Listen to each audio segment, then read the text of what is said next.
वैष्णवी हगवणे आत्महत्येसाठी प्रवृत्त करणाऱ्या हगवणे पिता पुत्रांना आता कोर्टात आणलंय।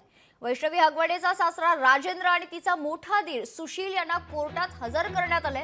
आज पहाटे अटकेनंतर त्या दोघांनाही हिंजवडी पोलीस ठाण्यात ठेवण्यात आलं होतं। तिथून या दोघांना बाहेर काढताना पोलिसांची चांगलीच दमछाक झाली। पोलीस ठाण्याबाहेर काही महिला संघटना आक्रमक झाल्या होत्या, त्यामुळे या दोघांनाही मागच्या दारानं बाहेर काढण्याची वेळ पोलिसांवर आली। तर दुसरीकडे शिवाजीनगर कोर्टाबाहेर भाजप महिला आघाडी आक्रमक झाली।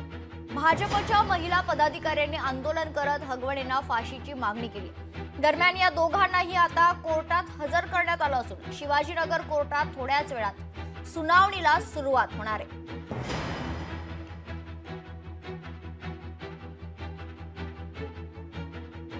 नारी के सम्मान में भाजपा मैदान में न्याय द्या, न्याय द्या, वैष्णवीला न्याय द्या। हगवणे कुटुंबियांना फाशी। या सर्व घडामोडींवर सविस्तर माहिती जाणून घेऊयात। आमचे प्रतिनिधी चंद्रशेखर भांगे आपल्या सोबत जोडले गेलेले आहेत। चंद्रशेखर, सकाळपासून क्षणाक्षणाची अपडेट जी आहे ती आपण आपल्या प्रेक्षकांना देतोय की कशा प्रकारे आधी तर राजेंद्र हगवणे आणि त्यांच्या मुलाला अटक झाली, त्याच्यानंतर हिंजवडी पोलीस ठाण्यात त्यांना ठेवण्यात आलं होतं आणि आता त्यांना कोर्टात हजर करण्यात आले।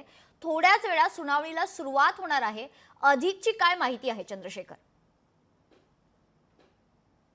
खरं तर राजेंद्र हगवणे आणि शशांक हगवणे या दोन आरोपींना ज्यावेळेस हिंजवडी पोलीस स्थानकातून बाहेर काढलं त्यावेळेस माध्यमाला पोलिसांनी चकवा दिला। खरं तर त्या चकव्यानंतर न्यायालयामध्ये सुद्धा या दोन्ही आरोपींना आणताना आंदोलन होईल आणि त्यांच्यावरती काहीतरी अनुचित प्रकार घडेल, त्यांच्यावरती हमला होईल अशी शक्यता पोलिसांनी वर्तवली होती। त्यामुळे अत्यंत चकवा देत माध्यमाला या ठिकाणी दोन्ही आरोपींना आणण्यात आलेलं आहे। पांडे न्यायाधीशांच्या समोर त्यांच्या दोघांची सुनावणी होणार आहे। सरकार पक्षाच्या वतीनं सरकारी वकील आपली बाजू मांडणार आहेत। कठोरातली कठोर शिक्षा तर झालीच पाहिजे ही सगळी समाजाची बाजू, परंतु आता न्यायालयामध्ये जर आपण पाहिलं तर कमीत कमी 15 दिवस जे आहे त्यांना पोलीस कोठडी मिळावी अशी पोलीस मागणी करणार त्याची माहिती समोर येत आहे। आज पहाटेच्या सुमारास हे दोन्ही आरोपी पळून जाण्याच्या तयारीत असताना या दोन्ही आरोपींना पोलिसांनी अटक केलेली आहे। खरं तर या अटकेनंतर आपण दिवसभर जर पाहिलं तर या सगळ्या आज दिवस हा आंदोलनाचा जगलेला आहे। हिंजवडी पोलीस स्थानकाच्या बाहेर सुद्धा शिवसेना उद्धव बाळासाहेब ठाकरे गटाच्या वतीनं महिलांच्या वतीनं आंदोलन करण्यात आलं। त्या ठिकाणी या आरोपीच्या वरती फेकण्यासाठी बांगड्या आणि पैशाचा सुद्धा वापर केला।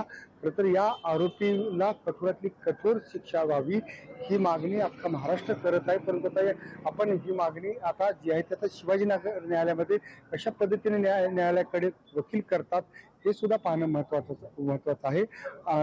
पांडे कोर्टासमोर अनेक प्रकरणं समोर असल्यानं हे जे हगवणे प्रकरण आहे ते वेटिंग वरती ठेवण्यात आलेले आहेत। साधारण 15 ते 20 मिनिटं आणखीन हगवणे यांची सुनावणी होण्यासाठी न्यायाधीशांना लागणार आहेत। आणि दरम्यानच्या कालावधीमध्ये आपण पाहिलं की माझ्या पाठीमागे आपण बघू शकता की पोलिसांचा मोठा बंदोबस्त शिवाजीनगर न्यायालयाला अक्षरशः या ठिकाणी वेळा मारण्यात आलेला आहे। या ठिकाणी अनेक महिला कार्यकर्त्या सुद्धा आपल्याला दिसत आहेत। एकंदरीत त्या ठिकाणी आंदोलन होण्याची शक्यता आहे। ज्यावेळेस हगवणे पिता पुत्रांना बाहेर काढल्यानंतर भाजपा आक्रमक होत यांच्यावरती आंदोलन करण्याची शक्यता गृहीत धरून पोलिसांनी या ठिकाणी मोठा बंदोबस्त तैनात केलेला आहे। त्या ठिकाणी महिला बीट मार्शल सुद्धा आपल्याला दिसत आहेत, त्याचबरोबर ग्रामीण पक्षाच्या महिला कर्मचारी सुद्धा दिसत आहेत। पोलीस अक्षरशः छावणीचं स्वरूप या शिवाजीनगर न्यायालयाला आलेलं आहे। मेघना, निश्चित चंद्रशेखर, एक महत्त्वाचा मुद्दा तो म्हणजे लोकशाही मराठीचं या गोष्टीकडे बारकाईने लक्ष असेल की हगवणे पिता पुत्राला VIP ट्रीटमेंट तर मिळणार नाही ना, कारण लोकशाही मराठीची ही इच्छा आहे आणि त्याच्यासाठी लोकशाही मराठी देखील पाठपुरावा करेल की या दोघांनाही खरं तर या हगवणे पूर्ण कुटुंबालाच कठोरातली कठोर शिक्षा व्हायला हवी। चंद्रशेखर, ज्यावेळेस या दोन्ही आरोपी आणि त्यांचे इतर अगोदर पकडलेले 3 आरोपी अशा 5 आरोपींना हिंजवडी पोलीस स्थानकाच्या लॉकअपमध्ये ठेवण्यात आलं होतं। त्या ठिकाणी हिंजवडी पोलीस स्टेशनचं जे लॉकअप आहे एका बाजूला महिला कैदी त्या ठिकाणी असतात आणि दुसऱ्या बाजूला जे आहे ते पुरुष कैदी ठेवले जातात। त्या दोन्ही लॉकअपची पाहणी लोकशाहीने केली। त्यांना अत्यंत जे आहे सर्वसामान्य कैद्याप्रमाणेच त्या ठिकाणी त्यांना वागणूक दिसत होती। रात्रीच्या वेळेस त्यांना कोणत्या पद्धतीचं हॉटेलमधले जेवण येतं का याच्यावरती लोकशाही बारीक लक्ष ठेवून राहणारच आहे। परंतु सकाळपासून मात्र पोलिसांनी त्यांना सामान्य कैदीच्या पद्धतीने त्यांना ठेवलं जातं।